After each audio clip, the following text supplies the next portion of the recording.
Welcome back to the Teacher's AI Cafe. I'm Kane, a teacher and a parent who wants AI to give us back our time.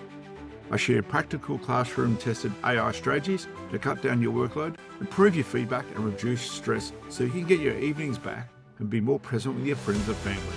No jargon, just actionable steps. Grab your mug. Now let's get going.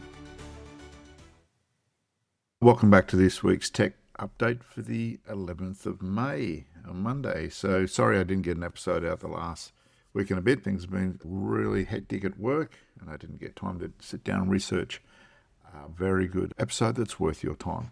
But we'll get the tech update out, and I do have an episode I'm going to record straight after this one that will go up on Wednesday. So we'll be back in business. I'll also put a call out for any teachers who want to get on and talk about their AI journey. Personally, I think they're the best episodes, so I'd love to hear from you.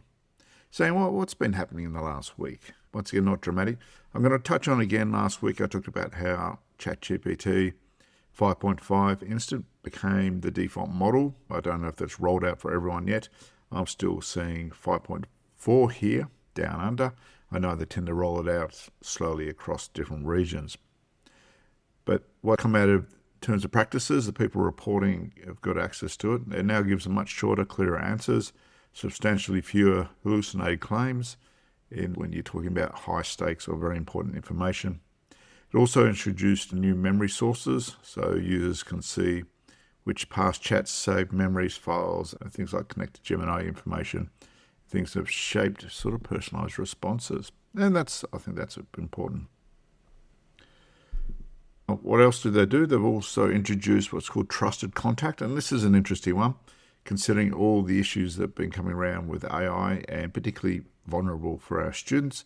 So this is an optional feature for adults at this stage with personal contacts. If an automated system and trained human reviewers, so obviously humans still review a lot of these systems, detect a serious suicide, a related safety concern or other major mental health issues, ChatGPT will notify one of the nominated trusted adults and encourage them to check in.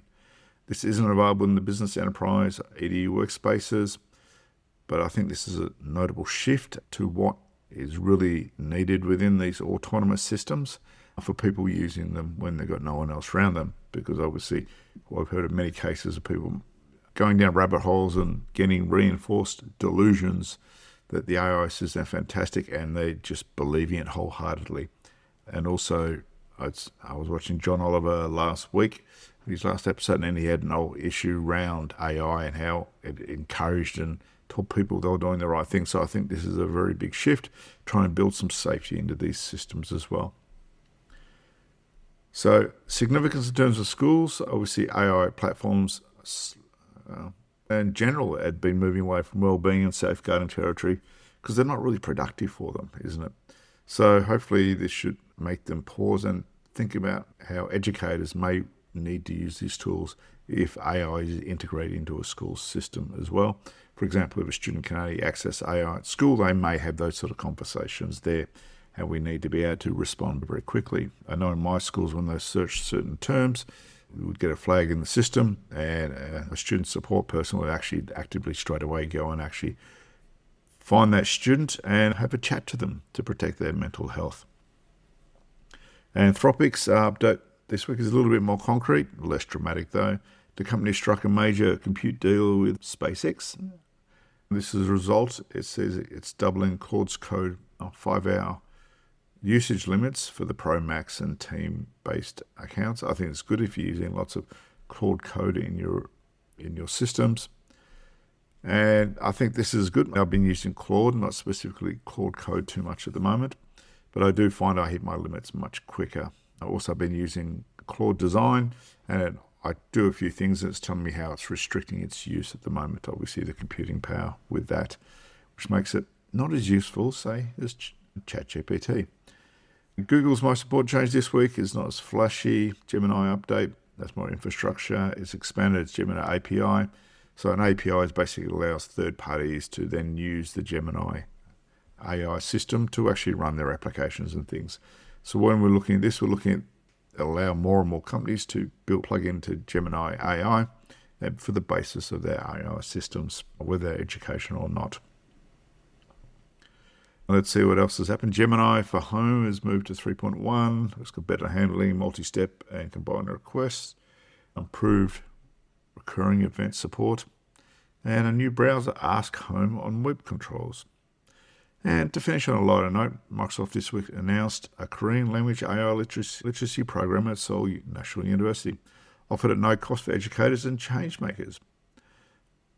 Not outrageous, but it is revealing. I guess we're now getting into a period with large-scale AI training for teachers.